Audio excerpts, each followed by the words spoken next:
अनुपम जी, एक और भी है कि एक इतना लंबा करियर आप एक एक्टर के तौर पर जी गए हैं, एक जिंदगी, एक पहचान है एक्टर के तौर पर, लेकिन कहीं ना कहीं अब आप थोड़े से पॉलिटिकल भी एक पहचान बन रही है आपकी, क्योंकि जिस तरीके से ट्वीट है या आपके रिएक्शंस होते हैं, तो ये आप अपने आप होता चला गया कि या ये जानबूझकर ये एक आप चाहते थे कि अपना एक इस फ्रीडम ऑफ एक्सप्रेशन का इस्तेमाल करें कि भाई आप उस बात को, अपने विचारों को या अपनी उस पर्सनालिटी को जरूर बाहर दिखाना चाहते थे? नहीं, देखिए, हर इंसान जो वोट देता है ना, वो पॉलिटिकल होता है। आप जी। जब मतदान केंद्र में जाती हैं और पीछे आप किसी हाथी पर या हाथ पर या कमल पर या किसी घोड़े पर या साइकिल पर जब आप लगाती हैं मोहर, तो आपने डिसाइड कर लिया कि मैं इस पार्टी को अच्छा समझती हूँ या इस कैंडिडेट को अच्छा समझती हूँ। अब आप बोले या ना बोले, वो अलग बात। कई बार ऐसे भी देखने में आया है कि अगर कोई व्यक्ति ये बोलता है कि मुझे ये व्यक्ति पसंद नहीं, या ये सरकार पसंद नहीं, या ये पार्टी पसंद नहीं, तो उसका भी उसे रिपरकशन झेलना पड़ता है। मतलब हो सकता है कि हाँ, आपको कोई और वो आपकी तरफ से भी कई बार आया है कि नहीं, झगड़ा भी हो गया है, गुस्सा भी हो गया है, सोशल मीडिया पे भी सब बातें हुई है। तो वो एक एक कहीं ना कहीं एक जो कल्चर है इंडिया में अभी, वो थोड़ा डिसेंट का कल्चर अभी उतना हम बना नहीं पाए हैं यहाँ पर, कि जिस तरह से अगर आपकी पसंद का रिस्पेक्ट हो तो किसी की नापसंद का भी उसी तरह से रिस्पेक्ट हो। हाँ, आई थिंक ये वी आप शुड। क्या सोचते हैं इस पे? नहीं नहीं, 100% it's a freedom of expression. अब बीबीसी हिंदी कितनी बार हिंदुस्तान के खिलाफ चीजें लिखती हैं। हम्म। अब आप अपना फ्रीडम ऑफ एक्सप्रेशन इस्तेमाल करती हैं, आपको क्या हाँ, कह सकते बीबीसी बीबीसी अब इंग्लिश तो ब्रिटेन के खिलाफ भी बहुत सारी चीजें लिखता है, हैं। नहीं, तो करेक्ट है ना, वो तो तो है क्या। ही। नहीं नहीं, इसलिए मैं कह रहा हूँ कि उसमें किसी ने आपको, आप अभी भी मेरा इंटरव्यू कर रही है, मैं आपका इंटरव्यू करने को राजी हूँ। हो सकता है मुझे कोई चीजें नहीं अच्छी लगी हूँ, पर उसकी hmm. That does not take away the fact that I am happy to be giving an interview to you. Exactly. So और that means there is a place for any kind of dissent. So जी, उसमें तो हमारे देश के खिलाफ भी बहुत सारे पेपर्स लिखते हैं, उनको थोड़ा सा, ये तो फ्रीडम ऑफ एक्सप्रेशन को पूरा एक्सप्रेस करना चाहिए। एक अविश्वास लोगों में बढ़ा है, जैसे आपस में भी बात करते हुए, चाहे आप किसी मीडिया पे भी अविश्वास बढ़ा है, थोड़ा सा लोगों का आपस में बढ़ा है, सोशल मीडिया पे बात करते हुए बढ़ा। अगर आप अपना कोई पॉइंट रख भी रहे हैं तो उसको एक अलग ही पॉलिटिकल चश्मे में भी देखा कोर्स, जाता है। उसके डेफिनेटली। उसके एक वो कहीं ना कहीं पहले नहीं था इस तरीके से, या अभी आप ज्यादा देख रहे हैं इसको? बिकॉज सोशल मीडिया इतना पावरफुल नहीं था ना, हर एक के पास अपना सोशल अकाउंट नहीं था, हर एक के पास ओपिनियन देने की कोई प्लेटफॉर्म नहीं था। मैं अपनी माँ का भी अगर आज वीडियो डालता हूँ कि हैप्पी बर्थडे मॉम, पहले 30-40 ऐसे आ जाते हैं जिसमें वो माँ को गाली देना शुरू कर देते हैं या अपना कुछ एजेंडा डाल देते हैं। तो we have to live with this, hmm. Have to live और विद दिस। एक और चीज है, जैसे आप भी थोड़ी देर पहले कह रहे थे, जैसे कि बीबीसी ने इंडिया के खिलाफ कोई स्टोरी की, हाँ, लेकिन इंडिया के खिलाफ स्टोरी कैसी होती है? इंडिया के खिलाफ स्टोरी क्या भारत सरकार के किसी कमी को उजागर करना, क्या वो इंडिया के खिलाफ स्टोरी होती है? कि भारत सरकार और भारत, क्या आप एक ही चीज में वो रखते तो हैं? लोगों का परसेप्शन है, how we go through that hmm. News item. तो अपना अपना परसेप्शन है, आपने अपनी सिंसियरिटी से लिखा होगा, लोगों का परसेप्शन क्या है, आपने इमीडिएटली उसका जवाब दिया कि हम तो बीबीसी में इंग्लिश में लंदन के खिलाफ अगर या आप ब्रिटेन का, पाकिस्तान है या बीबीसी हम उर्दू श्योर, सर्विस है, वो बट आई एम पाकिस्तान सरकार नॉट के अबाउट खिलाफ भी कंट्री। करेगी, राइट?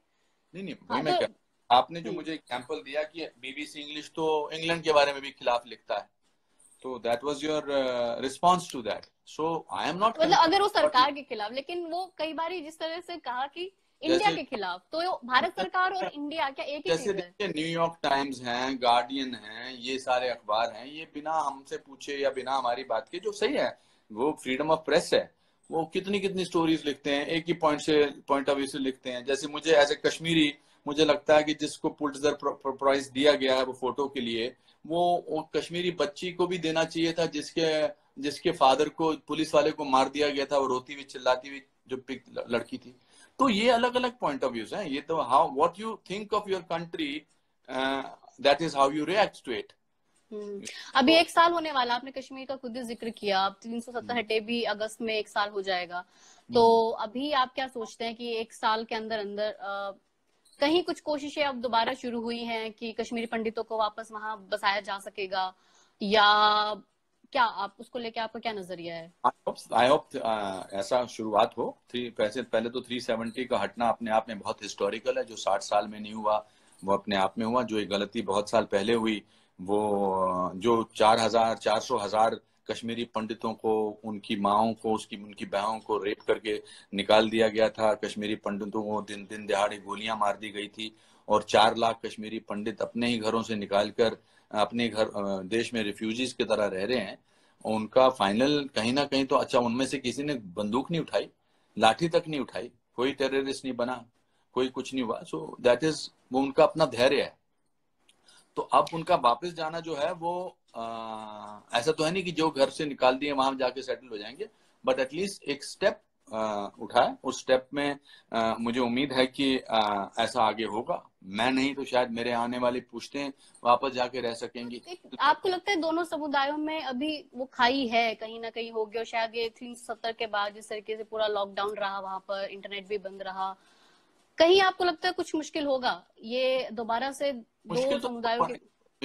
मुश्किल देखिए, क्यों निकले कश्मीरी पंडित वहां से, आप बताइए। किसने निकाला उनको? ऐसा तो नहीं कि एक दिन उन्होंने 5 लाख कश्मीरी पंडितों ने डिसाइड कर लिया अब हम यहाँ छोड़ के जाते, because they were forced to leave that place. तो वो खाई कहाँ से बढ़ी? वो खाई किसने पैदा की? कैसे वो रिफ्यूजी कैंप्स में जो जम्मू में या पूना में या दिल्ली में रह रहे हैं, वो तो जग जाहिर है।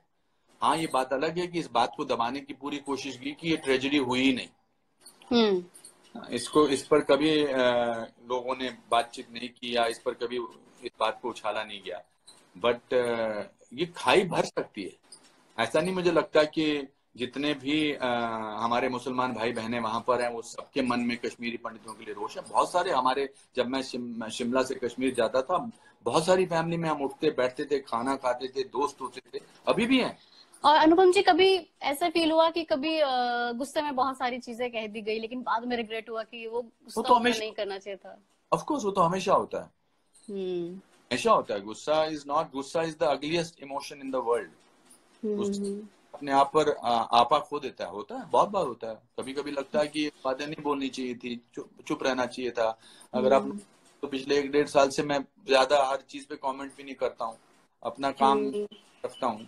बट जो मेरे कन्विक्शन है, उन कन्विक्शन पे मैं इसलिए बोलता हूँ क्योंकि मुझे यकीन है, not because I have any political philosophy. Problem is people want to attribute interpretations to my convictions और माय ट्रूथ। तो बट ऑफ कोर्स गुस्से में तो जो बोलता है इंसान, हमेशा उसका पछतावा होता है। थोड़ा आपके नसीरुद्दीन शाह के साथ आपका थोड़ी लड़ाई हो गई थी इसी वजह से, तो अब वो गुस्सा उस आप कम हो गया, अब खत्म हो गया है? मेरा तो उनका ही गुस्सा था मेरे ऊपर। वही बार बार इस पर टीका टिप्पणी करते थे। मैंने तो उनसे डायरेक्टली तो कुछ नहीं कहा। मेरे सीनियर हैं, मैं उनकी बहुत इज्जत करता हूँ। मैंने उनके हाथ कुछ बहुत सारी फिल्मों में काम किया है। जब भी मिला हूँ उनसे, बहुत गले लगकर अदब से मिला हूँ। But I think he took a little, he stretched it a little longer than he should have। जब उन्होंने खून के बारे में बात करने के लिए कि ये तो उनके खून में है, तो और वो भी मैंने उनको प्रोवोक तो नहीं किया था। बिना पूछे उन्होंने अपने उस इंटरव्यू में मेरे बारे में इतना लंबा चौड़ा बोल दिया था। तो कभी कभी खामोशी को कमजोरी भी समझा जाता है और उसके लिए उसका जवाब देना जरूरी होता है। फिर मैंने बड़े अदब से उनका जवाब दिया। बट अगर मुझे आज मिलेंगे तो मैं अभी भी मैं तो उनकी अभी भी इज्जत करता हूँ। आप मेरा पुराना कोई भी उठा लीजिए कि मैंने जहां बिना किसी बात के नसीरुद्दीन शाह साहब को उनके सोचने पर या उनके पॉलिटिकल थिंकिंग पर मैंने उनको कभी कुछ टोका या बोला। बट साहब ने 2-3 बार ऐसा किया कि मेरे बारे में मेरे कंधे पर रख के बंदूक चलाई और कुछ ऐसी बातें बोली। बट जब इस बार उन्होंने बोला कि it is in his blood and thing like that, तो I thought it's important to very politely tell him that it's not a very mature thing to do and it's not a very professional thing to do।